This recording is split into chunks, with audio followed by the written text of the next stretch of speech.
You are up, Commissioner. All right, Bannock County Commissioners are now in session, and you are up because you're the first one on the agenda. Yeah, so Hello. Hi, good morning. Good morning. I have two cases for you, Commissioner. Case number 20240026. It's an application for cremation expenses through Cornelison in the amount of $1,200. They do meet criteria. It's a 36-year-old male, was living in Bannock County. It meets all of the criteria for assistance.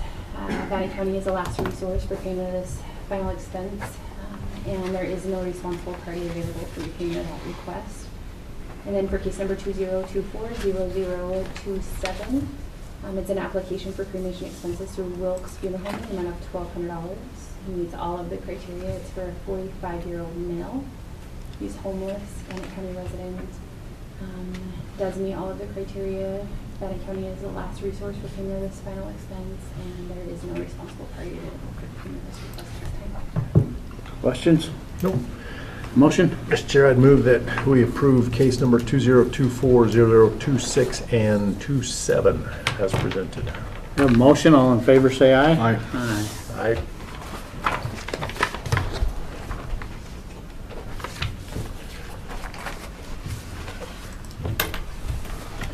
Might as well come fill the seats up here. You're next.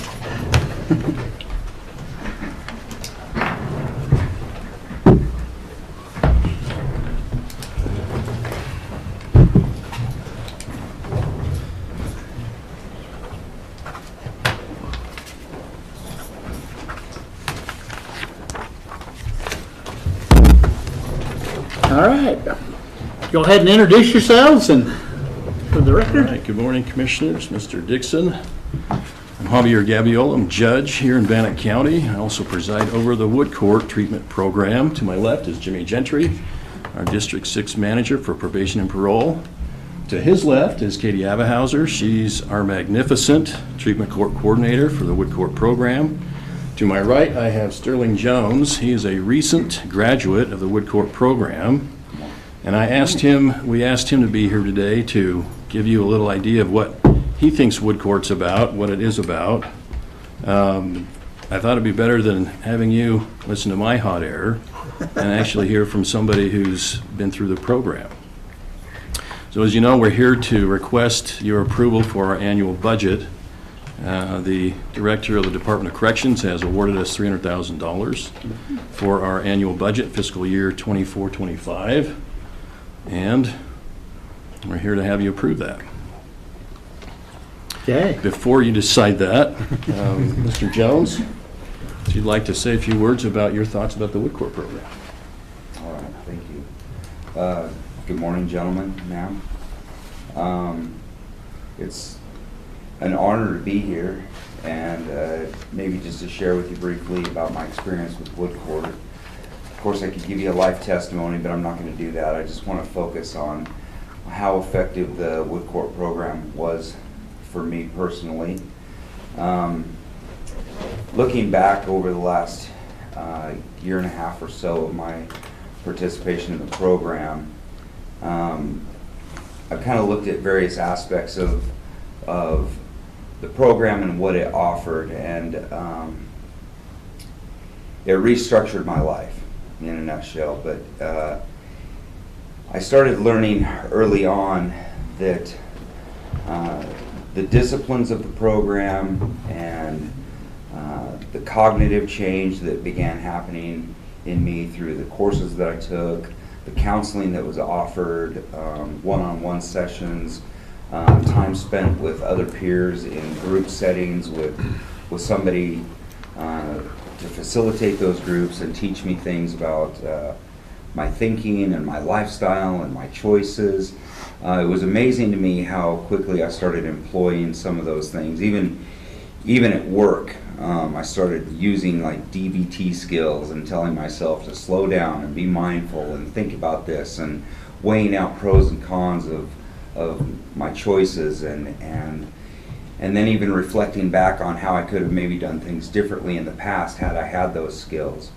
But one thing that I really appreciated about the program was the team of Wood Court staff and instructors and counselors, the judge even. Judge Gaviola became somebody that I genuinely respect, and as he supervised our program from his position, I could see that there was a lot of earnest care that came from the Wood Court staff. I'm a little nervous, if you'll forgive me. You're I fine. may just prattle on, but you know, my relationships even started taking on a whole new meaning, and I started to really value and appreciate what I had in life. And I suppose I could say that, you know, I was a mess when I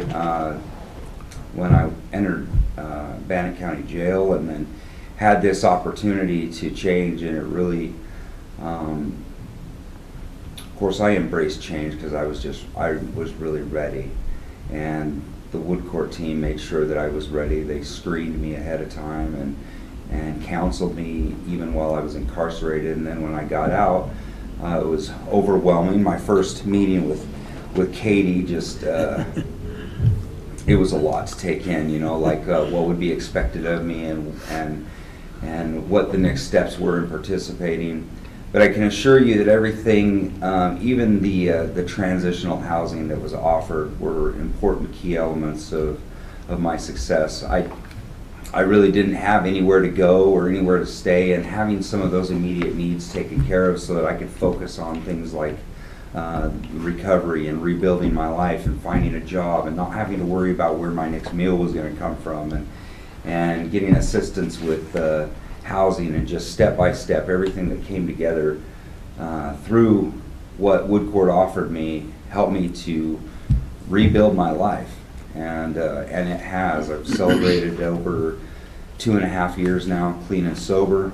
Congratulations. And it's not just mere sobriety and abstinence from substance abuse, but it has been just a rebuilding of my life, you know. I'm standing on my own 2 feet today.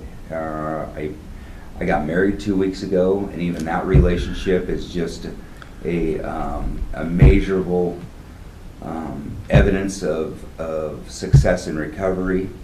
Working a full-time job that I really thoroughly enjoy, and recovery is everything to me today. I find myself endorsing it with other people and testifying to how important it is to put away that stuff from the past and focus on the future, and be mindful of your choices and the cause and effect of those. And I've learned so many tools that it's hard to just kind of consolidate it into a quick 3-minute package, but I'll tell you that it's been amazing, and I hope very much that others will be able to have the same kind of experience that I had. Thank you very much, and Thank you. congratulations. Thank you. All right. Anything else? I don't know. I think we've talked in prior years about what Wood Court is and the history behind it, so I won't regale you with that unless you have any questions, commissioners. I do, I got a couple, if that's all right. And I've got a couple family members that have gone through the program, so congratulations to you. I know how difficult it is to get where you're at today, so I'm proud of you. Well done.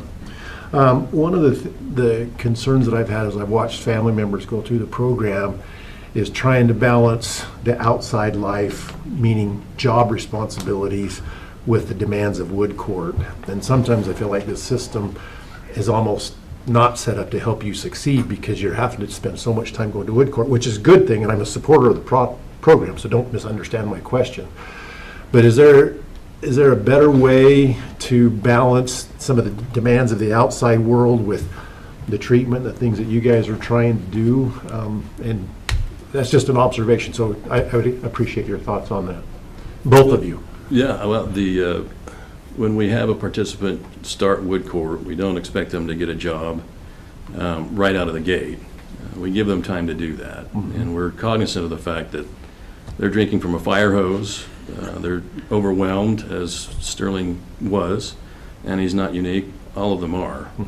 So we give them a chance to acclimate to the program, and after a few months, we talk about getting a job and getting resources to look for a job, and they're I think by phase 2 or so, we asked them to find their own housing and not live in a transition house.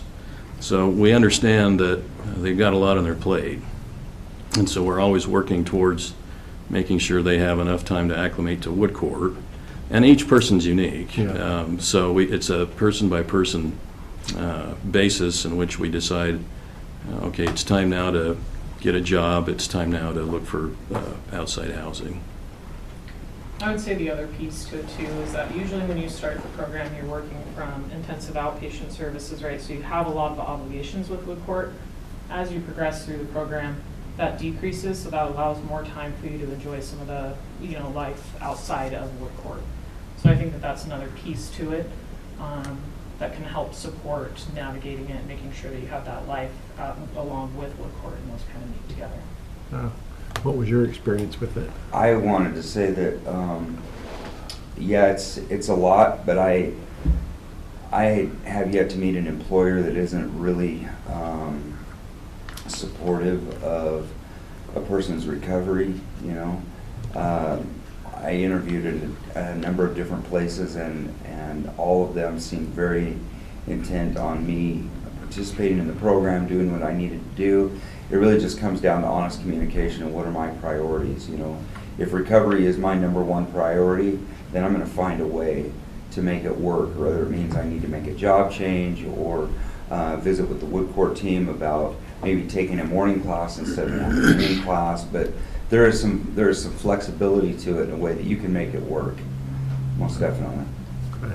Well, again, I'm a big supporter of the program, so don't misunderstand my question. No? No, not at all. We appreciate As someone on the outside looking, it felt like the demands sometime were, and again, I realize the intensity of the program needs to be that way, so I get that, but just, I felt like sometimes it made it difficult. And then the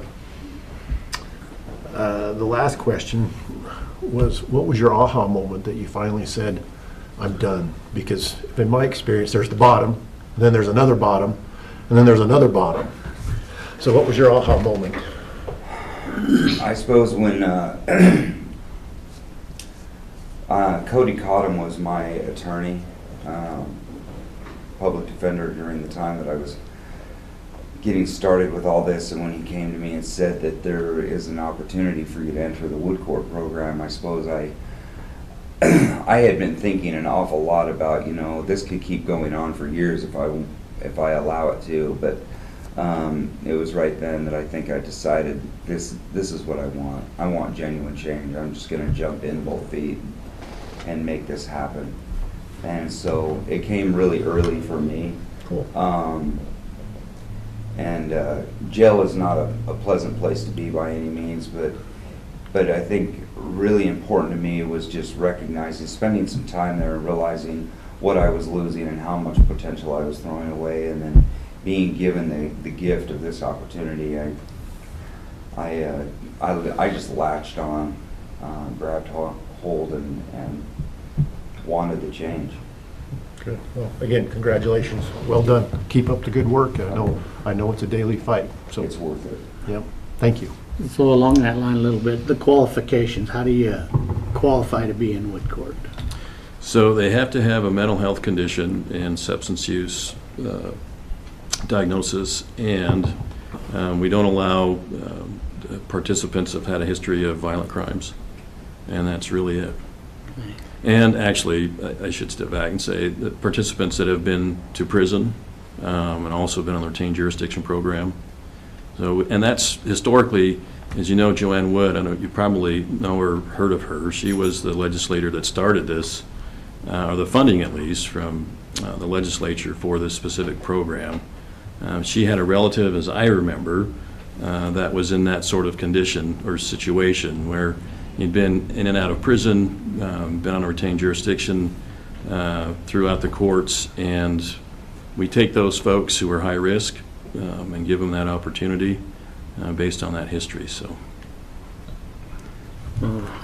We all congratulate you very much. Any other questions? No questions, but I just want to echo the sentiments of my fellow commissioners. Congratulations to you. I think this is a great accomplishment. I look forward to continuing great success, and I really appreciate you, Judge, and the program. thank you. Yep. We appreciate you, commissioners. A motion? Mr. Chair, it is with gratitude that I move that we approve this. We have a motion. All in favor, say aye. Aye. Jason.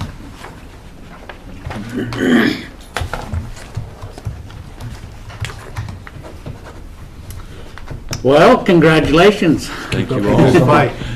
Thank you for having us. Thank you. Have a good rest of your day.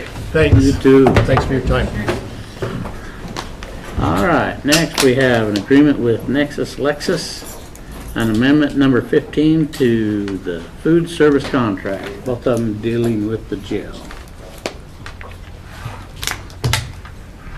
The LexisNexis, that's their lookup data system, is that correct? Inmate law library agreement. Yeah, okay.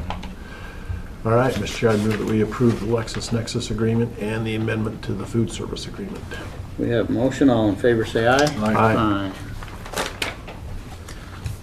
Then resolutions. We have resolution 2024-34, matter of approving May 2024 salaries. Resolution 2024-35, approving May 2024 alcohol licenses.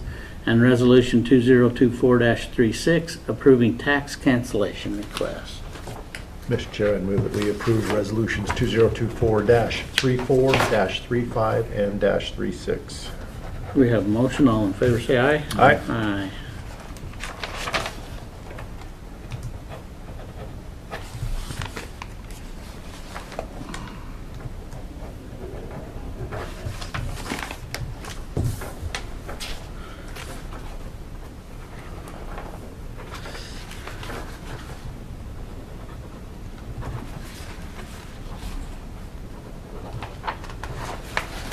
And then under the consent agenda, we have a certificate of residency and alcohol license and minutes from May 23rd, 28th, and 30th. Mr. Chair, I move that we approve the consent agenda as presented. We have a motion, all in favor say aye. Aye. Aye.